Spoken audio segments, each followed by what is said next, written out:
Hello everyone, स्वागत है आप सभी का एक जेड में रीडिफाइनिंग एजुकेशन पे। उम्मीद करता हूँ कि आप लोग बिल्कुल स्वस्थ होंगे, मस्त होंगे, अपने फैमिली के साथ खुशहाल होंगे, क्योंकि समय अभी फ़िलहाल विपरीत है। हम लोगों के हमारे देश में अनलॉक की प्रक्रिया स्टार्ट कर दी गई है, लेकिन फिर भी आप सतर्क रहें, क्योंकि जैसे ही अनलॉक की प्रक्रिया बढ़ी है मतलब कि लोगों का आवागमन वो भी बढ़ जाएगा, लोग एक जगह से दूसरे जगह जाना स्टार्ट कर देंगे। लेकिन इस बीच में जो हमारे यहाँ विपरीत पल जो जाएगा वो ये होगा कि अनजाने में लोग इस बीमारी को और ज़्यादा फैला सकते हैं अगर वो सतर्कता नहीं बरतते हैं।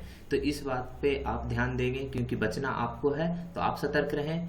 बिना कोई आवश्यक कारण के बाहर ना निकलें, ना ही किसी परिवार को आप बाहर जाने का सलाह दें। ठीक है, तो चलिए वो सब बातें हो गई सतर्कता से लेकर के।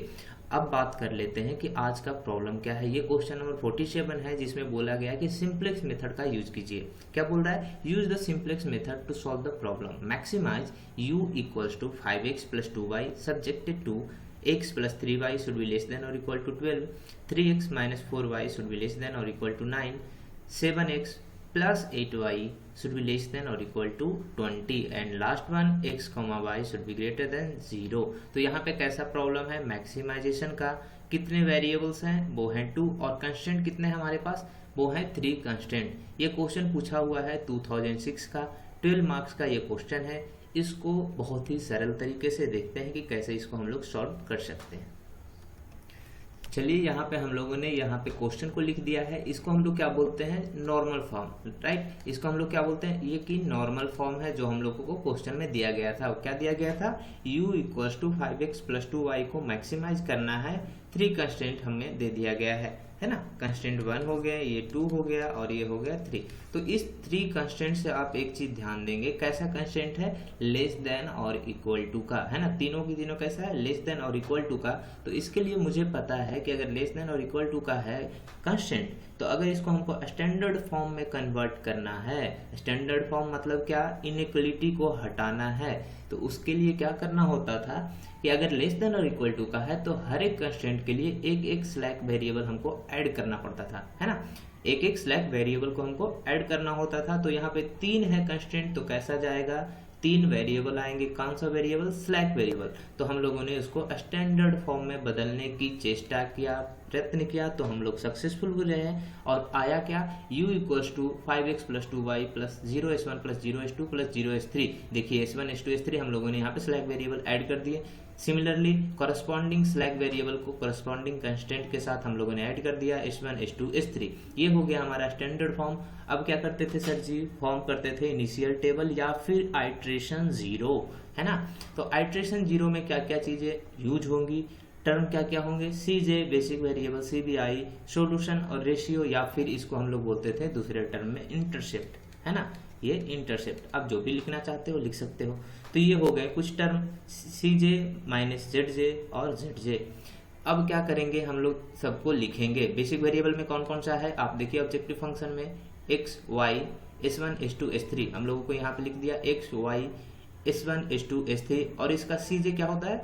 इसका कोएफिशिएंट ऑब्जेक्टिव फंक्शन में कॉरस्पॉन्डिंग जो वेरिएबल्स हैं उनके आप बताइए क्या क्या है कोएफिशिएंट। तो यहाँ पे है 5 2 0 0 0। तो यहाँ पे हो गया 5 2 0 0 0। अब जो हम लोगों ने स्टैंडर्ड फॉर्म में बदलने के लिए क्या क्या वेरिएबल का यूज किया है वो है s1 s2 s3 और इसके कॉरस्पॉन्डिंग जो इनका कोएफिशिएंट है ऑब्जेक्टिव फंक्शन में वो क्या क्या है? 0 0 0 हम लोगों ने लिख दिया। हर बार इतना रिपीट करना जरूरी नहीं है। हम लोगों ने कांस्टेंट की मदद से इस सारे एंटिटी को फिल किया, सॉल्यूशन में इक्वल टू के बाद वाले को लिखा। अब क्या करना होता था? ZJ फॉर्म करना होता था। ZJ को फाइंड आउट करते हैं। तो ZJ का फॉर्मूला आपको पता है क्या होता है? Summation of CBI into AIJ, है ना। CBI into AIJ। अब I इक्वल्स टू 1 से कितना तक जाएगा? देखिए 1 2 3, तो 3 तक जाएगा, है ना। और J क्या होगा? ये नंबर ऑफ कॉलम। आप इसके लिए निकालना चाह रहे हो, इसके लिए निकालना चाह रहे हो, या इसके लिए, या फिर इसके लिए, या फिर इसके लिए, इसके अनुसार ये वेरी करेगा। जैसे इसके लिए क्या हो जाएगा? Z1, ये हो जाएगा Z2, Z3, Z4 and Z5, है ना। तो वैसे ही आप इसको यूज करोगे। तो यहाँ पे देखिए कितना हो जाएगा, हम Z1 निकालना चाह रहे हैं, ठीक है। तो 0 into 1 plus 0 into 3 plus 0 into 7 तो 0 हो जाएगा। सिंस यहाँ पे सबके सब कोफिशिएंट कैसा है 0 है, तो इसलिए सबके सब टर्म 0 आ जाएंगे। अब क्या करते हैं Cj माइनस Zj, जैसा कि टर्म इंडिकेट कर रहा है कि Cj माइनस Zj करना है, तो Cj ये था, Zj ये था। तो अब करते हैं C1 माइनस Z1, तो C1 क्या है 5, Z1 क्या है 0, तो 5 माइनस 0 0 हो 5 हो जाएगा। सिमिलरली 2 माइनस 0 हो जाएगा, अगर हम लोग करते हैं C2 माइनस Z2 तो यहाँ पे हो जाएगा 2 और 0 0 0, ठीक है। हमको क्या करना था सर जी, करना था मैक्सिमाइजेशन, है ना, क्या करना था मैक्सिमाइजेशन। तो मैक्सिमाइजेशन के कुछ टर्म होते हैं जिसको हम लोग बोलते हैं ऑप्टिमिलिटी कंडीशन। अगर ये सेटिस्फाइड हो गया तो हमारा सोल्यूशन हम लोग बोल देते हैं कि हमारा ऑप्टिमल सोल्यूशन आ गया है।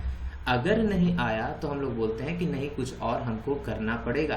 तो क्या होता है इसका सॉल्यूशन, आप बताएंगे क्या होता है ऑप्टिमिलिटी कंडीशन। ऑप्टिमिलिटी कंडीशन ये होता है कि Cj माइनस Zj जो आपने फाइंड आउट किया है वो लेस देन और इक्वल टू 0 होने चाहिए। किसके लिए, मैक्सिमाइजेशन के लिए। अगर मिनिमाइजेशन की बात करते हैं सर जी तो क्या हो जाएगा, ये उल्टा हो जाएगा, है ना। फिलहाल हम लोग बात कर लेते हैं मैक्सिमाइजेशन का।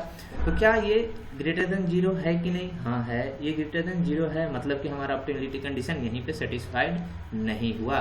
तो आप क्या कहोगे, since all Cj minus Zj are not less than और equal to 0 so optimality condition is not achieved. अब क्या करेंगे, अब हम लोग सिलेक्ट करते हैं सबसे बड़ा पॉजिटिव वैल्यू वाला ये Cj माइनस Zj सिलेक्ट कर लिया। इसके करस्पॉन्डिंग जो कॉलम आया उसको हम लोगों ने बोल दिया कि ये हो गया हमारा की कॉलम। क्या हो गया, ये की कॉलम। और ये x जो आया इंटरिंग वेरिएबल, राइट। अब क्या करते थे, इंटरसेप्ट फाइंड आउट करते थे या फिर रेशियो। रेशियो क्या होता था, सॉल्यूशन डिवाइडेड बाय करस्पॉन्डिंग की कॉलम एलिमेंट, मतलब कि 1। तो हो जाएगा 12 divided by 1 12, 9 divided by 3 3, 20 divided by 7 approximately 2.8 आएगा, तो यहाँ पे लिख दिया। अब क्या करना था, की कॉलम तो हम लोगों ने फाइंड आउट कर लिया। अब क्या करेंगे, की रो। तो की रो के लिए क्या करते थे, सबसे छोटा वैल्यू देखिए इंटरसेप्ट में, तो कौन सा है 2.8, इसको हम लोगों ने सिलेक्ट कर लिया। और इसके कॉरस्पॉन्डिंग जो रो आया इसको हम लोगों ने बोल दिया कि ये है हमारा की रो। और ये जो S3 है ये हो गया लिविंग वेरिएबल, ये इंटरिंग, ये लिविंग और ये इंटरसेक्शन वाला की एलिमेंट। इतना चीज हर बार हम लोग बात करते हैं। तो यहाँ हो गया की एलिमेंट हो गया 7, ठीक है, ये हो गया 7, ये हो गया की रो, है ना, ये हो गया की कॉलम। अब क्या करेंगे, नया आइट्रेशन चलाएंगे। नया आइट्रेशन चलाने के लिए क्या होता है, हम लोगों को कुछ टर्म करने पड़ते हैं। एक को ये देखिए, ये हो गया इंटरिंग, ये हो गया लिविंग, तो ये हो जाएगा S2 S1, तो जैसा था वैसा रह गया। लेकिन S3 को हटा के X1 डाल दिया हम लोगों ने। अब नए एंट्री कैसे डाले हम लोगों ने, आइट्रेशन क्या किया 1 लेके चला। अब नया एंट्री कैसे डाला हम लोगों ने, हमको पता है कि देखिए ये वाला लास्ट वाला कौन सा था, की रो, ये वाला की रो है ना। तो की रो के लिए एक फॉर्मूला होता है न्यू वैल्यू इक्वल्स टू, हम लोग को पता है new value for key row equals to old value divided by key element. ये तो हो गया की रो के लिए, है ना। अगर की रो नहीं है बाकी के एलिमेंट के लिए क्या करेंगे, तो उसके लिए हमें पता है फॉर्मूला होता है new value equals to old value minus corresponding key column element into corresponding key row element divided by key element. ये हो जाता है अदर देन की रो के एलिमेंट्स के लिए, ठीक है। तो उसी का यूज करके आप यहाँ पे सबको फिल करोगे, इसे इसे इसे आप क्रॉस चेक कर लेना क्या सही है या नहीं है। प्रोसेस यही होगा, हो सकता है कैलकुलेशन मिस्टेक हो जाए क्योंकि ह्यूमन एरर हो सकता है, मैं भी इंसान हूँ, है ना। तो आप इसको एक बार चेक कर लेना, ऐसा नहीं कि देख लिए चलो ठीक है, आप खुद से ट्राई करो। यहाँ पे आप सिर्फ और सिर्फ हेल्प के लिए आए हो कि कैसे हाँ मेरा सही है या नहीं है। अगर नहीं है तो फिर आप सही करो, अगर सही है तो अच्छी बात है, ऑल द बेस्ट। अब देखिए क्या कर दिया हम लोगों ने, फिल कर लिया। फिल करने के बाद फिर से ZJ फाइंड आउट करेंगे, है ना। ZJ फाइंड आउट करना हमको होगा, तो ZJ के लिए फिर से वही फॉर्मूला आप यूज करोगे। आपका आ जाएगा यहाँ पे देखिए 0 इंटू 0 0 इंटू 0 5 इंटू 1 तो 5 हो जाएगा। सिमिलरली देखिए इन दोनों का कोफिशिएंट तो 0 है, तो इन जो भी यहाँ पे टर्म आएंगे फर्स्ट एंड सेकंड रो का वो 0 हो जाएंगे। हमारा मैटर क्या करेगा, लास्ट वाला, तो यहाँ हो जाएगा 5 इंटू 8 डिवाइडेड बाई 7 40 बाई 7, यहाँ पे 0, यहाँ पे फिर से आ जाएगा 0 और यहाँ पे हो जाएगा 5 बाई 7। अब क्या करेंगे, Cj माइनस ZJ, Cj कितना था 5, ZJ कितना है 5, 0 हो जाएगा। यहाँ पे 2 माइनस 40 बाई 7 हो जाएगा 26, माइनस 26 बाई 7 0 0 और ये हो जाएगा माइनस 5 बाई 7। तो क्या ये ऑप्टिमिलिटी कंडीशन को सेटिस्फाई कर रहा है। फिर से हम लोग अपने आप से पूछेंगे और बोलेंगे कि क्या Cj minus ZJ less than और इक्वल टू 0 है सब के सब। तो ये देखिए 0 बिल्कुल सही है, ये निगेटिव है, ये 0 है, ये 0 है और ये भी निगेटिव है। तो यहाँ पे मैं बोल सकता हूँ कि since all Cj minus Zj are less than और equal to 0, so our optimality condition is satisfied, so optimality is achieved. ठीक है, सेटिस्फाइड हो गया कंडीशन, मतलब ऑप्टिमलिटी हमारा अचीव्ड हो गया।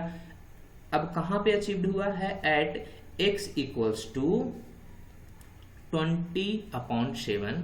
कितना? x equals to 20/7। और सिंस यहाँ पे देखिए बेसिक वेरिएबल में y का अपीयरेंस नहीं है, मतलब y हमारा क्या है? 0 है। ठीक है, तो कहाँ पे ऑप्टिमलिटी कंडीशन हमारा अचीव्ड हुआ है?